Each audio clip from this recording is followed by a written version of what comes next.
Disclaimer. दोस्तों, ये कहानी केवल एक काल्पनिक रचना है। ये केवल लेखक के द्वारा रची गई यह एक कहानी है। इसका वास्तविक जीवन से कोई भी संबंध नहीं है। कृपया आप कहानियों को केवल मनोरंजन की दृष्टि से ही सुने, और साथ ही अगर आप इस चैनल नॉवल स्टोरी 2.6 पर पहली बार आए हैं तो चैनल को सब्सक्राइब और वीडियो को भर भर लाइक करना ना भूलें। धन्यवाद। एपिसोड 49। ऐसे खास गिफ्ट तो एक पति ही अपनी पत्नी को देवे तो याना को अमन भाईसा ने क्यों दिया? और याना के पास अब कोई जवाब नहीं था। अब याना फटी फटी आंखों से जमीन को घूर रही थी। अब चंचल ने कहा, जवाब दे याना। तब याना ने एकदम कहा, वो एक नौकरानी ने मुझे ये दिया था। उसने कहा था ये धारा दी को दे दूं, तो मुझे गिफ्ट खोलने का बचपन से बहुत शौक है, इसलिए मैंने ये गिफ्ट खोल लिया। लेकिन मुझे नहीं पता था धारा दी का पर्सनल गिफ्ट है, तो मैं कभी नहीं खोलती। सॉरी धारा दी। तब धारा ने मुस्कुरा कर कहा, कोई ना गुड़िया। अब याना सुकून का सांस लिया। तब चंचल ने याना को प्यार से समझाते हुए कहा, ऐसे किसी पति पत्नी का गिफ्ट ना खोलते याना, तू तो हमसे ज्यादा पढ़ी लिखी छोरी। तब याना ने आहिस्ता कहा, गलती हो गई। तब पूनम ने कहा, चल कोई बात ना। अब पूनम याना को एक तरफ लेकर आई और उसके हाथ में पेन कॉपी देकर कहा, चल तूने कहा था ना महारे को अंग्रेजी सिखाएगी, तो तू आज से महारे को अंग्रेजी सिखाना शुरू कर। इनको बात करने दे, क्योंकि ये तीनों की तीनों अब बेशर्मों वाली बात करेगी अमन भाई सा को लेकर। इनका तो यू आए दिन किस्सा, तू इन पर ध्यान ना दे। वो हमारे भाई सा के बारे में बात करेगी जो हमारे लिए सुननी, ठीक ना? अब पूनम याना का हाथ थपक कर सोफे पर आकर बैठ गई और याना के हाथ में पेन कॉपी पकड़ा दिया, लेकिन याना के कान उनकी बातों पर ही लगे हुए थे। अब धारा ने शर्माते हुए कहा कि जरूरत थी उनको ऐसा गिफ्ट देने की, शादी के बाद दे लेते। तब राधा ने कहा, ए धारा जिज्जी, तुम नीरी भूली हो। थारे को ना पता, जब कोई होने वाला पति अपनी होने वाली पत्नी को ऐसे गिफ्ट देवे जैसे यू मशीन है, वो मक वाले पेड़ हो या छोरी के अंदर पहने वाले छोटे कपड़े, तो इसका मतलब है वो अपनी मंगेतर से बात आगे बढ़ाना चाहे। अब धारा के हैरान होकर कहा, कैसी बात करी तू? महारे को तो कुछ समझ ना आ रहा। तब राधा ने अपना माथा पीट कर हंसते हुए कहा, जीजा जी का सांप थारी बिल में घुसना चाहे और अपने बिल के सामने से अपना जंगल हटाकर रास्ता दे दे, यू मशीन इसी खातर दी तन्ने जीजा जी ने। नहीं ते जीजा जी का सांप किसी और की साफ सुथरी बिल में बढ़ जावेगा तो तू तो ऐसे लखोती देखना रह जावेगी जैसे अपना दूध छीन जाने पर कोई पिल्ला लखोता रह जा। अब चंचल तो उसकी बात समझकर अंदर ही अंदर मुस्कुरा रही थी, लेकिन धारा के कुछ पल्ले नहीं पड़ रहा था। और यही हाल याना का भी था, क्योंकि वो पूनम को पढ़ा जरूर रही थी लेकिन उसके कान उनकी बातों पर ही थे। लेकिन इन गांव की लड़कियों की बातें याना के सर के ऊपर जा रही थीं। अब धारा ने कहा, अरे राधा, तू कहना के चावे महारे को थारी कोई बात पल्ले ना पड़ रही से। तब राधा ने कहा, हे राम, या जरूरी एक दिन जीजा जी से हाथ धोकर बैठेगी वो शहर में रहने वाले मर्द से, और यूं महारी धारा गांव की बोर्डम बेवकूफ गाय पता नहीं कैसे निभागी इन दोनों की। अब धारा ने कहा, तू सीधे सीधे ना कह सकती। तब राधा ने अपने हाथ से गोल होल बनाया और धारा से कहा, समझ यूं थारी नीचे वाली बिल से, और दूसरे हाथ की उंगली उस होल में डालकर कहा, यूं जीजा जी का सांप है। अब उसने उंगली उस होल में डालकर अंदर बाहर करके धारा को समझाकर कहा कि अब आई के ना आई समझ के अब बिल्कुल खोल के बता दो। अब चंचल तो मुंह में दुपट्टा ठूसकर अपनी हंसी दबा रही थी और धारा का शर्म के मारे लाल पड़ गई और एकदम कहा, तू पागल तो ना हो गई? मैं ब्याह से पहले ऐसा कुछ ना करन दूंगी उनको, यूं सब ब्याह के बाद सही रह।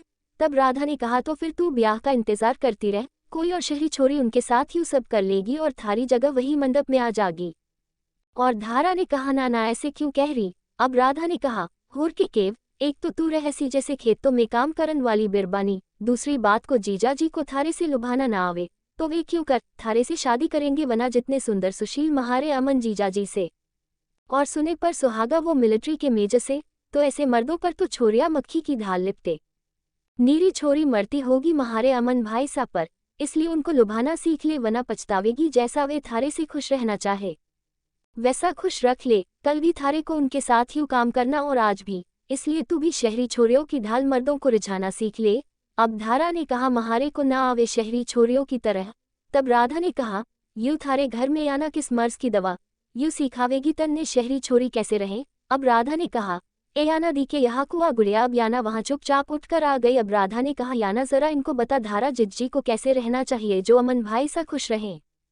अब याना ने गहरा सांस लेकर गले में फंसे आंसुओं को पीछे धकेल कर कहा, पहले तो धारा दी आपको अपना ये पहनावा बदलना पड़ेगा, कुछ अलग पहनिए जैसे साड़ी या कोई स्टाइलिश सूट। तब धारा ने कहा, साड़ी तो लड़कियां शादी के बाद पहने और थारे जैसे सूट मन ने आज तक पहने ना, पता ना कैसे लगे महारे पे। तब याना ने कहा, मेरे पास 3 बिल्कुल नए ड्रेस रखी है, वो सूट काफ़ी स्टाइलिश है, मैंने अभी तक नहीं पहने, आप ट्राई कर लो, अगर आपको सही लगे तो फिर आप ऐसे अपने लिए ले लेना, क्योंकि मेजर साहब को लड़कियां सूट में ही ज़्यादा पसंद है, लेकिन इस तरह के बड़े बड़े तंबू जैसे कपड़ों में नहीं। तो आप मेरे ट्राई करें, फिर आप वैसे अपने लिए भी ले लेना। और धारा ने कहा, ना महारे को ना पहनने इतने टाइट सूट। और धारा कमरे से उठकर चली गई। अभी धारा अपने कमरे में आई तभी गंगा ने उसका हाथ पकड़ा और उसको बेड पर बैठाकर गंगा ने दांत भींचकर कहा, अमन को अपना बनाना चाहवे या ना, अगर चाहवे तो वही कर जो ये छोरी कह रही, अमन को रिझाना सीख वरना भूल जा अमन को कि अमन कभी धारा हो सके। अब धारा ने कहा, अम्मा यूं की कह रही आप। तब गंगा ने कहा, बिल्कुल सही कहो, जब किसी खास चीज को पाना हो तो शाम दाम दंड भेद सब करना पड़े, समझगी। अब धारा अमन को पाने के लिए शाम दाम दंड भेद वाला करना पड़ेगा। छोरी जैसे अमन खुश रहना चाहे उसको वैसे ही खुश कर, वरना थारे अमन पर बहुत लोग घात लगा कर बैठे। वो राधा नाम की छोरी बिल्कुल ठीक कहे रही से। अब धारा ने कहा कि अम्मा आप छुप छुप कर महारी बात सुन रही थी। अब गंगा ने कहा, यूं छोड़ मनने की सुना के ना, बस अब यूं सुन, अमन को पान खातर तन्ने मेनका बनना पड़ेगा।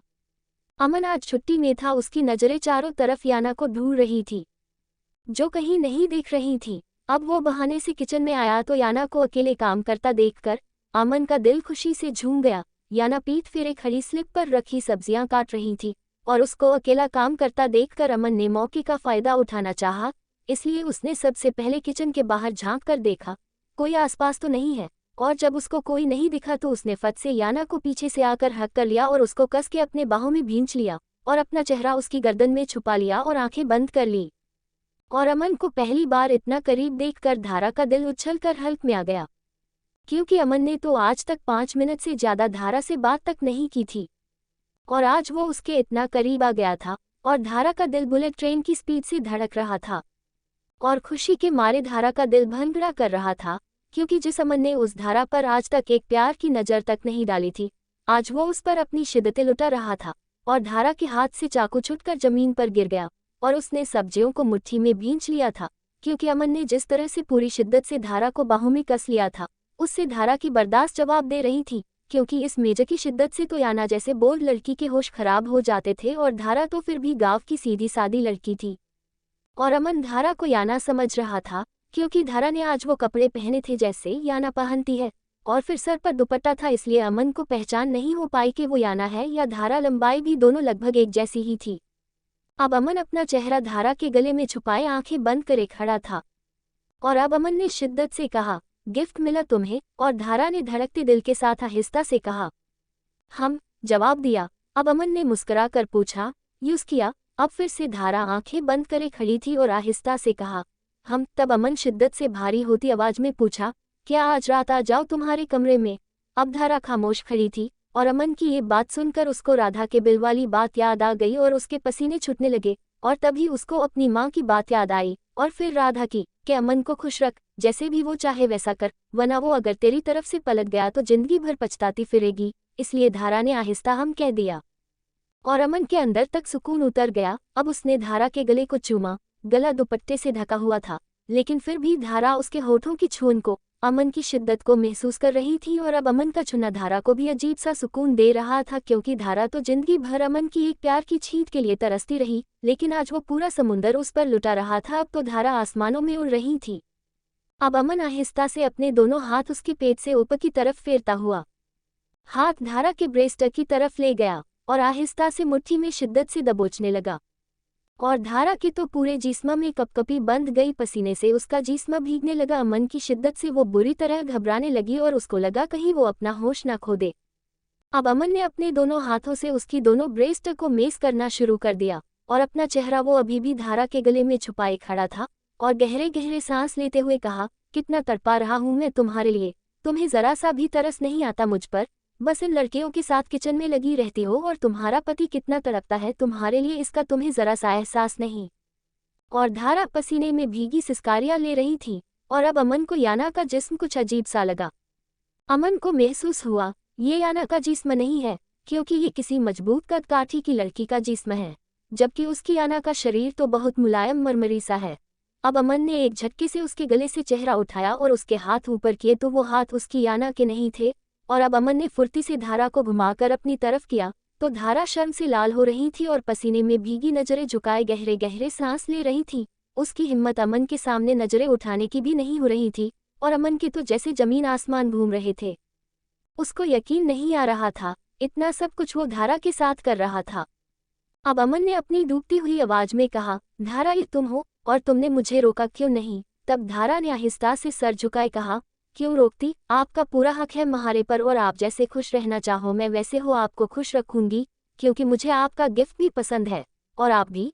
और ये कहकर धारा कमरे से भाग गई, और अमन ने अपने दोनों हाथों से बाल मुट्ठी में दबोचे खड़ा था। और अब अमन का दिल याना का सर फाने का कर रहा था, जिसने अपना पर्सनल गिफ्ट और अपने कपड़े दोनों धारा को दे दिए थे।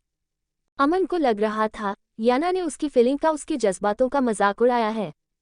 जैसे याना ने अमन का प्यार, उसकी फीलिंग, उसके जज्बात, उसकी शिद्दतें, जो सब याना के लिए थी, वो सब याना ने गिफ्ट और कपड़ों के साथ धारा को दे दी है।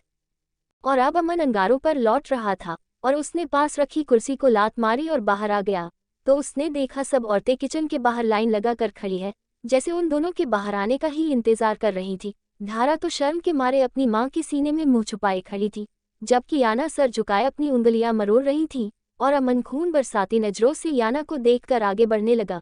तब सुमित्रा ने कहा, ए छोरा, 1 महीने की बात और है, थोड़ा संयम बरत ले, या जवान छोरियों का घर से के असर पड़ेगा इन छोरियों पर। अभी रसोई में चंचल और याना गई, दोनों को उल्टे कदमों रसोई से भागना पड़ा। अब अमन ने बिना पलटे गुस्से से दांत भींच कर कहा, हाँ नहीं हो रहा मुझसे बर्दाश्त, आग लगी हुई है मेरे अंदर, और जिसने ये लगाई है उसको बहुत जल्दी इस आग में जलाऊंगा। और अमन आगे बढ़ गया, और सुमित्रा चाची ने कहा, महारे को लग रहा से अब पीरामल भाईसा से बात करके ब्याह की तारीख जल्दी करानी पड़ेगी। अब इस छोरे से जवानी की आग संभाली ना जारी से। और याना के फोन पर तभी मैसेज आया, और मैसेज अमन का था, छोड़ूंगा नहीं तुझे तू बस एक बार हाथ लग जा मेरे, टैब बीटोंगा तुझे, मेरा पर्सनल गिफ्ट और अपने कपड़े धारा को देकर। जो ट्यून मेरे साथ ये घटिया मजाक किया है, इसका अंजाम क्या होगा? अब याना बुरी तरह घबरा रही थी, क्योंकि गलती ना होते हुए भी वो अमन की नज़रों में गलत बन चुकी थी। अभी तो उसके दिए जख्म भरे भी नहीं थे, अब वो फिर से उसको डरा रहा था। अब याना को यहाँ आना बहुत भारी पड़ रहा था। एपिसोड 50। धार अब मुस्कुराती शर्माती कमरे में आई, और तभी उसके पीछे तभी पूनम और चंचल आई और लहक लहक कर गाने लगी, सैया जी से चुपके हुई क्या तेरी बात, बता दे बेलिया। सैया जी से चुपके हुई क्या तेरी बात, बता दे बेलिया। और धारा ने मुस्कुराकर जवाब दिया, आँख झुक जाएगी, ओह मुझको शर्म आएगी, ओह आँख झुक जाएगी, मुझको शर्म आएगी। ऐसे कैसे बता दूं, हुआ क्या मेरे साथ, ना पूछो बेलिया। सैया जी से चुपके हुई क्या तेरी बात, बता दे बेलिया। याना उनके गाने को सुनकर खामोशी अपनी भीगी आंख रगड़ती हुई अपने कमरे में आ गई, और तभी उसके फ़ोन पर उसकी माँ का कॉल आया, और याना ने रिसीव किया। और अब मोना ने पूछा, याना माय डॉल कैसी हो आप? अब याना ने एकदम खुशी से कहा, मामा मैं ठीक हूँ, आप कैसी है? अपनी इकलौती जान से प्यारी बेटी के बिना ये माँ कैसी हो सकती है? प्लीज़ बेटा लौट आओ अपनी मामा के पास, मामा रियली लव यू। अब याना ने कहा, तो मामा आप क्यों नहीं आ जाती यहाँ पर सब बहुत अच्छे हैं, वो सब आपको माफ़ कर देंगे। याना की बात सुनकर मोना का हाल तक कड़वा हो गया। अब मोना ने कहा, याना ये पॉसिबल नहीं है, मुझे वो लोग बिल्कुल पसंद नहीं है। पता नहीं तुम किस तरह रह रही हो उस चिड़ियाघर में, ना उनका मिजाज हमारे जैसे, ना रहन सहन, ना भाषा, पता नहीं तुम क्या सोचकर उन लोगों के बीच रह रही हो। आई एम शॉक, मेरी जिस बेटी को दस्तक से एलर्जी थी, पता नहीं वो इस धूल भरे माहौल में कैसे रह रही है। अब याना ने कहा, मामा जब अपनों का प्यार मिलता है तो इंसान हर जगह जी लेता है। तब मोना ने चीख कर कहा, क्या मैं तुम्हें प्यार नहीं करती थी? तब याना ने कहा, अगर आप मुझे प्यार करती या मेरा भला सोचती तो आज आपकी बेटी आपसे दूर नहीं होती। तब मोना ने कहा, ठीक है मैं मानती हूँ मेरी गलती है, लेकिन बेटा आप जो पनिशमेंट मुझे दोगी मैं सब मान लूंगी, लेकिन माय बेबी मामा के पास वापस आ जाओ। तब याना ने कहा, ठीक है मामा वापस आ जाऊंगी, लेकिन उससे पहले आपको डैड और उनकी फैमिली को और अमन को भी वही प्यार और इज्जत देनी होगी जैसे आप अपनी फैमिली को देती है। तब मोना ने चीख कर कहा, याना तुम उन देहाती लोगों को अपनी माँ के बराबर ला रही हो, और वो अमन जिसने तुम्हारी माँ के मुंह पर थप्पड़ मारा, तुम चाहती हो मैं सब भूल कर उसको माफ़ कर दूँ, उसको इज्जत दूँ? तो याना तुम इस भूले में मत रहना कि तुम्हारी मामा कभी उन लोगों के आगे झुकेगी। अब मोना सिकंद के इतने बुरे दिन नहीं आए जो उन उजड़ 2 कोड़ी के लोगों के आगे झुकना पड़े। तब याना ने कहा, मामा ये 2 कोड़ी के लोग नहीं है, इनके अंदर सिर्फ सादगी है, वरना पीरामल बाबूजी के पास इतना पैसा है कि वो आपके पूरे खानदान को नौकरी पर रख लेंगे। तब मोना ने गुस्से में कहा, पैसा होने से क्लास नहीं आती याना, स्टैंडर्ड नहीं आता, वो अनपढ़ गंवार लोग हमसे बात करने के लायक भी नहीं है। और जो वो मेजा अमन है, अगर वो पढ़ा लिखा है तो एक नंबर का बदतमीज है, और अगर तुम्हें वो ज्यादा ही अच्छे लग रहे हैं तो मरो वही। देख लिया है मैंने किस तरह की शाही जिंदगी गुजार रही हो तुम वहाँ। तुम्हारी पहचान तक छीन ली है उन लोगों ने तुमसे। कभी आईने में जाकर अपनी शक्ल देखना, तब तुम्हें पता चलेगा तुमने क्या खोया है। और मोना ने गुस्से में फोन काट दिया और याना खामोश बैठी रह गई और याना की आंख से आंसू बहने लगे। अब किसी ने उसके सर पर पीछे से हाथ रखकर कहा, लग रहा से थारी माँ कुछ ज्यादा ही नाराज है थारे से। तब याना ने देखा तो उसके पीछे चाची सुमित्रा खड़ी थी और याना उनको लिपट कर रोने लगी और फिर उसकी चाची ने याना को बहुत प्यार से समझाया। याना अभी कमरे में अपने माँ की बात सोच सोच कर उदास बैठी थी। तभी उसके कमरे का दरवाजा खुला तो उसने देखा उसके सामने गंगा खड़ी है और याना उनको इस टाइम अपने कमरे में देखकर हैरान थी। लेकिन अभी याना कुछ पूछती तभी गंगा ने अपने पल्लू की साइड से एक छुरा निकाला और याना की सांसें थम गई और याना ने घबरा कर कहा, बुआ जी ये। तब गंगा ने गुस्से में कहा, नाना छोरी तू डरना, मैं इससे थारे को मारने ना आई। यह छुरा तो मैं इसलिए लाई ताकि इससे सबसे पहले तू महारी गर्दन उतार दे और फिर महारी बेटी धारा की और फिर एक एक करके इस घर में रहने वाले हर इंसान की। और अब गंगा ने जबरदस्ती याना के हाथ में छुरा पकड़ा दिया और याना ने अपना हाथ खींचते हुए कहा, बुआ जी ये क्या कह रही है आप, मैं आप लोगों के कैसे मार सकती हूँ। तब गंगा ने कहा, ना मार सके। तब याना ने रोते हुए ना में गर्दन हिलाई, क्योंकि याना को आज बुआ जी का ये बर्ताव समझ नहीं आ रहा था। अचानक उनको क्या हो गया था और वो ऐसे क्यों कर रही थी। तब गंगा ने छुरा एक तरफ फेंक कर याना के पैर पकड़ लिए और याना एकदम पीछे हो गई और घबरा कर कहा, बुआ जी ये आपको क्या हो गया है, आप ऐसे क्यों कर रही हैं। अब गंगा ने याना के पैरों में बैठकर उसके आगे साड़ी का पल्लू फैलाकर कहा, तो महारी और महारी बेटी धारा की खुशियां भीख में दे दे। अभी याना ने हैरान होकर कहा, बुआ जी आप कहना क्या चाहती है। अब गंगा ने गुस्से में कहा, अमन को महारी झोली में डाल दे, अमन को छोड़ दे याना, वो महारी बेटी धारा का सुहाग है। महारी और महारी धारा की 20 साल की मेहनत का फल है अमन, महारी धारा की 20 साल की तपस्या है अमन। अब याना फटी फटी आंखों से गंगा को देख रही थी। अब गंगा याना को झकझोर कर सख्ती से लेकिन आहिस्ता से कहा, याना अगर महारी धारा को अमन ना मिला तो वो जान दे देगी और जवान बेटी की मौत के बाद हम भी ना बच सके, पूरे घर की खुशियों में आग लग जाएगी याना, कि तू सबकी आंखों में आंसू देकर सबकी खुशियों को आग लगाकर खुश रह सकेगी। कभी न रह सके। अगर तन्ने अपनी खुशियों को पूरा करने के लिए अमन से शादी कर भी ली तो कभी खुश न रह सकेगी, क्योंकि थारे और अमन के रिश्ते के बारे में किसी को ना पता, लेकिन महारी छोरी और अमन के रिश्ते के बारे में पूरे गांव को पता।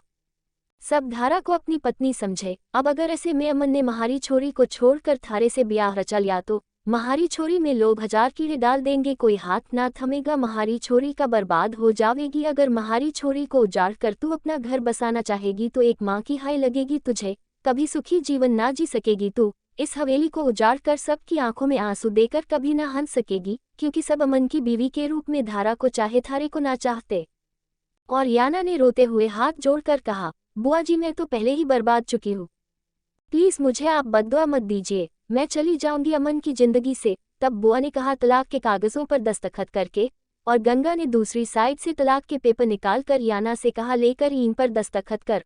और याना ने रोते हुए उन पर जल्दी से साइन कर दिए, क्योंकि बुआ के वॉयलेंस से याना बहुत ज्यादा डर गई थी और उसने रोते रोते साइन कर दिया। अब गंगा ने उसके सर पर हाथ रखकर कहा, जीती रहो, ऊपर वाला तुझे खुश रखे। और बुआ आंसू साफ करके बाहर निकल गई और याना गिरने वाले अंदाज में जमीन पर बैठ गई और बुरी तरह रोने लगी। और याना को ऐसे ही रोते रोते कितने देर गुजर गई और वो सो गई। अब सुबह को याना की आंखें खुली तो वो बेड पर लेटी हुई थी और उसके ऊपर कंबल ढका हुआ था, दुपट्टा एक साइड रखा था।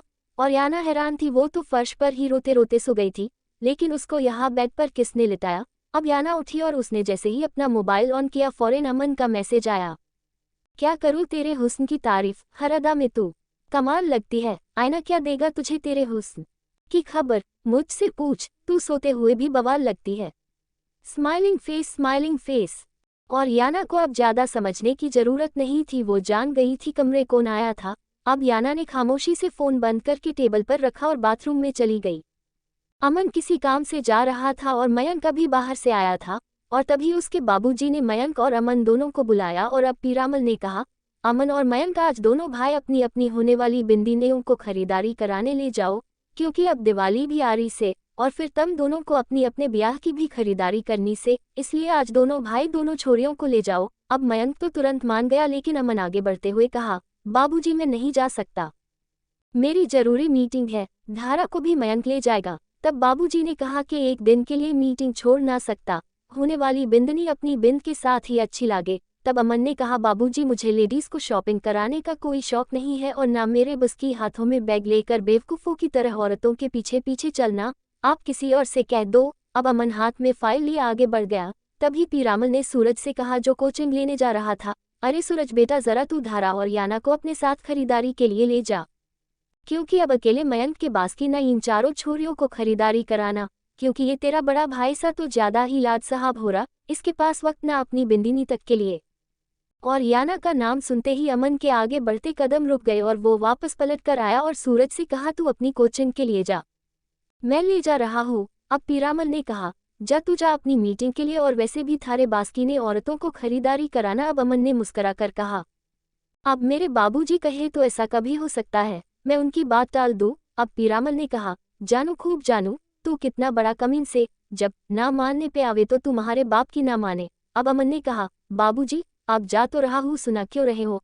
अब पीरामल ने हुक्का पीते हुए कहा, ठीक से जा। तब गंगा ने कहा, पूनम तो धारा और अमन की कार में चली जाएगी और याना मयंक की कार में। तब अमन ने कहा, नहीं मेरे साथ याना और धारा ही जाएगी, क्योंकि पूनम की रास्ते में तबीयत खराब हो जाती है, उसको ले जाना मेरी बास की नहीं है। अब याना और चारों लड़कियां कुछ दूरी पर खड़ी थी। तभी याना ने कहा, मैं और पूनम दोनों मयंक भाई के साथ चले जाएंगे, आप बस धारा को ले जाइए। तब धारा ने कहा, ना गुड़िया तू हमारे साथ चलेगी, यूं पूनम बहुत ज्यादा उल्टियां करे। तब याना ने आहिस्ता से कहा, कोई बात नहीं मैं एडजस्ट कर लूंगी। अब अमन ने सख्ती से कहा, तुम मेरे साथ चल रही हो, बात खत्म, जाओ जल्दी चारों रेडी होकर आओ। और अमन ये कहकर बाहर को निकल गया और गंगा गुस्से में खोलती रह गई।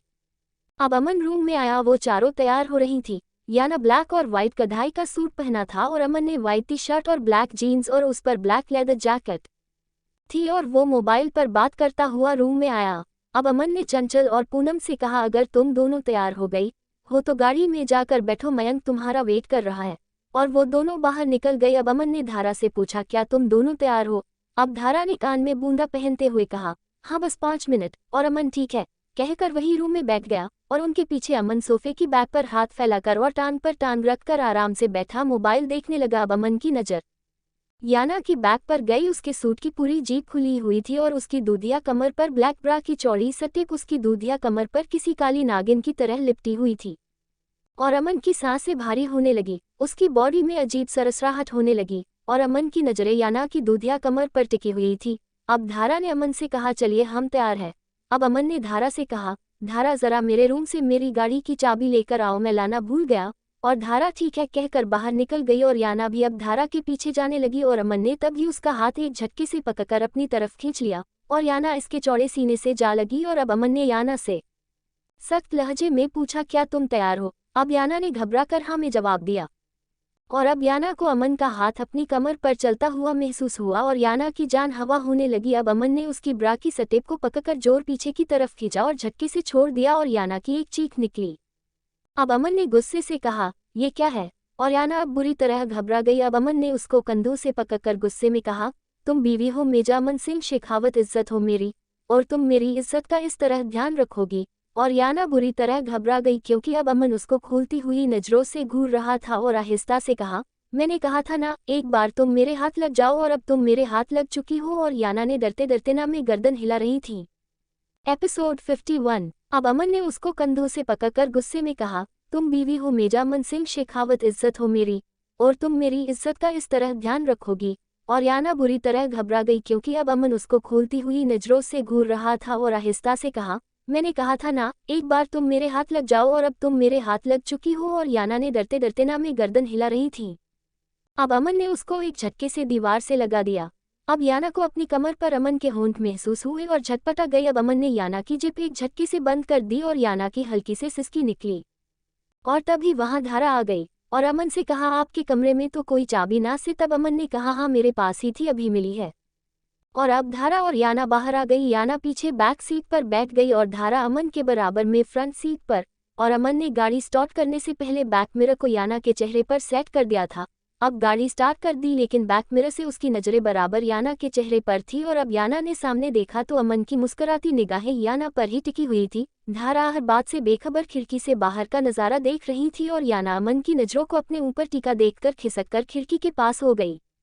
और अमन ने अब गाड़ी की दूसरी साइड से हाथ पीछे करके याना को कुछ देने के लिए हाथ पीछे की तरफ किया और अमन ने मुट्ठी बना रखी थी जैसे वो याना को कुछ देना चाह रहा हो।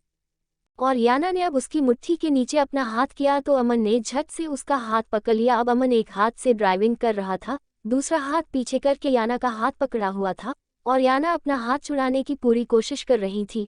और तभी याना ने आगे बैठी धारा को पुकार कर कहा धारा दी, और धारा ने पीछे पलट कर देखा तो अमन ने तुरंत हाथ छोड़ दिया। अब अमन ने कार में इंग्लिश सॉन्ग प्ले कर दिया जिसको सिर्फ याना और अमन समझ रहे थे क्योंकि धारा को इंग्लिश नहीं आती थी।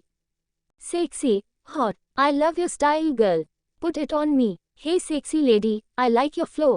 Your body's bangin', out of control, oh. You put it on me, that's right. Ceiling to flow, only you can make me scream and beg for more.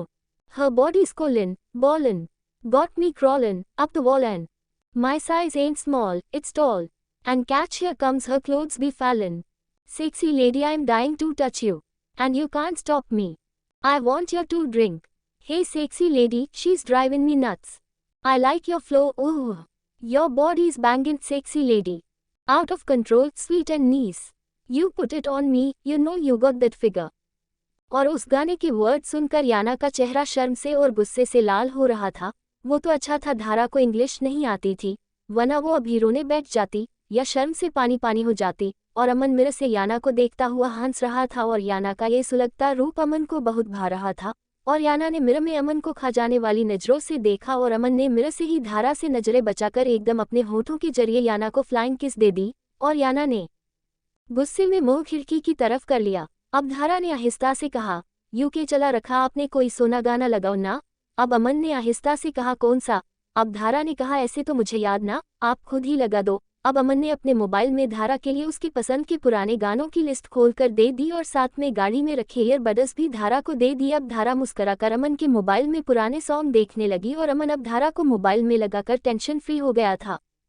और अब अमन ने देखा याना झुककर अपनी सैंडल की सटेप लगा रही थी। अब अमन ने बैक मिरर हल्का सा नीचे किया तो याना जो झुककर अपनी सैंडल की सटेप लगा रही थी, इस वजह से उसका दुपट्टा उसके कंधे से उतरकर नीचे गिर गया और अब झुकने से याना के क्लीवेज चमक रहे थे। और अमन ने मिरर बिल्कुल उसके सीने के बीच में सेट कर दिया जिसमें उसके सीने के उभार साफ चमक रहे थे और याना सटेप लगाने में बिजी थी। और अमन ने अब गहरी ठंडी सांस लेते हुए कहा, उफ व्हाट हॉट बॉब्स। और अब याना ने नजरें उठाकर देखा और एकदम दुपट्टा सीने पर दुपट्टा ढक लिया। अब अमन ने मुस्कुरा कर एक आह भरते हुए कहा, तुझको देखेंगे सितारे तो जिया मांगेंगे, प्यासे तेरी जुल्फों से घटा मांगेंगे, अपनी कांधों से दुपट्टा ना सरकने देना, वरना बूढ़े भी जवानी की दुआ मांगेंगे। और याना ने गुस्से से मुंह खिड़की तरफ घुमा लिया। अब धारा ने आहिस्ता से अमन के हाथ पर मुस्कुराते हुए अपना हाथ रख लिया और अमन एकदम बौखला गया और एकदम उसने अपना हाथ धारा के हाथ के नीचे से खींच लिया जैसे कहीं याना ना देख ले, लेकिन वो देख चुकी थी, लेकिन उसने कुछ रिएक्ट नहीं किया था। अब गाड़ी एक मॉल के बाहर रोक दी थी और अमन ने सीट बेल्ट खोलते हुए कहा, धारा तुम अंदर जाओ, वहां मयंक और चंचल तुम्हें मिल जाएंगे, मैं कार पार्क करके आता हूँ। और अब धारा बाहर निकल गई और याना भी अब बाहर निकलने के लिए आगे बढ़ी। तभी अमन ने उसका हाथ पकड़ लिया और पीछे के दोनों डोर लॉक कर दिए और याना ने दरवाज़ा खोलने की कोशिश करते हुए कहा, ये डोर ओपन करिए। अब धारा ने याना से कहा, याना चला, और अमन ने एकदम कहा, तुम जाओ धारा, याना को मैं लेकर आ रहा हूँ, एक्चुअली उसकी सैंडल टूट गई है। अब याना अमन के इस झूठ पर हैरत से मुंह खोल कर रह गई। अब याना कुछ कहने वाली थी तभी अमन ने उसको बहुत खतरनाक तरीके से घूरा और याना सहम कर पीछे हो गई। तब धारा ने कहा, तो अब क्या करोगे? तब अमन ने कहा, यही पास ही सैंडल ठीक करने वाला देखा था, मैंने वहां से करा देता हूँ। तब धारा ने कहा, तो दूसरी दिला देंगे? तब अमन ने कहा, तो क्या अंदर माल तक ये नंगे पैर जाएगी? और अब धारा चुप हो गई और धारा आहिस्ता से गर्दन हिलाकर अंदर चली गई। अब अमन ने कार घुमा ली और याना की सांस अटकी हुई थी क्योंकि अब अमन अपनी गाड़ी एक सुनसान एरिया में ले आया था और याना ने डरते हुए पूछा, आप मुझे कहाँ लेकर जा रहे हैं? अब अमन ने बिना उसकी तरफ देखे कार एक साइड लाते हुए कहा, आज तुम्हारा कार में रेप करूंगा। और याना की सांसें ऊपर की ऊपर और नीचे की नीचे रह गई।